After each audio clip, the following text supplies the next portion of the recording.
हवेली की दीवारें अब शांत थीं। आरव और नीलिमा को लग रहा था कि उन्होंने सदियों पुराना रिवाज तोड़ दिया है और शिवांगी की आत्मा को मुक्ति मिल चुकी है। लेकिन हवेली की खामोशी में एक अजीब बेचैनी घुली हुई थी। सांझ होते ही कमरों में परछाइयां लंबी होने लगी। हवा में सरसराहट थी, जैसे दीवारें खुद फुसफुसा रही हों। नीलिमा ने कांपते हुए कहा, आरव, मुझे लगता है कुछ बाकी रह गया है। क्या हमने सच में उसे मुक्त कर दिया? आरव ने आश्वस्त करने की कोशिश की। हमने सब किया नीलिमा, यह हवेली अब कभी नहीं बोलेगी। लेकिन तभी बिजली अचानक चली गई। अंधेरे में एक ठंडी आवाज गूंजी, तुमने मुझे अधूरा छोड़ दिया। दीवारों से धुएं सी एक आकृति निकली। शिवांगी की आत्मा अब पहले से कहीं ज्यादा डरावनी और शक्तिशाली थी। उसकी आंखें जल रही थी और उसके स्वर में दर्द और गुस्सा था। तुमने सोचा तुमने मुझे मुक्त किया, लेकिन मेरी असली मुक्ति कभी हुई ही नहीं।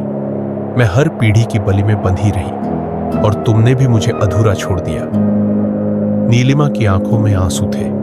वह आगे बढ़ी, हमने तुम्हें धोखा नहीं दिया। हमने तो चाहा कि तुम्हें शांति मिले। लेकिन बताओ, तुम्हें चाहिए क्या?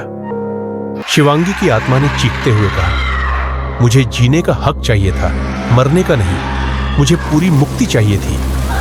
चारों तरफ हवेली कांपने लगी, छत से धूल गिरने लगी। तभी आरव ने चीख कर कहा, तो हमें बताओ कैसे? हम आखिरी बार कोशिश करेंगे। कुछ क्षण के लिए सन्नाटा छा गया। फिर शिवांगी की आंखों में नमी झलक पड़ी। उसने अपने हाथ उठाए और दीवारों में छुपी परतें अपने आप गिरने लगी।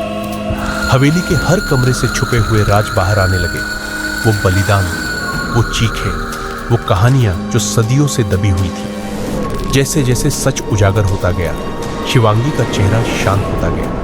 उसकी कठोर परछाई अब धुंधली होने लगी। अंत में उसने धीमे स्वर में कहा, अब मुझे सच में शांति मिल गई। हवेली के भीतर अचानक हल्की रोशनी फैल गई। अंधकार मिट गया। शिवांगी की आत्मा धीरे धीरे हवा में विलीन हो गई। आरव और नीलिमा ने राहत की सांस ली। उन्हें लगा सब खत्म हो गया।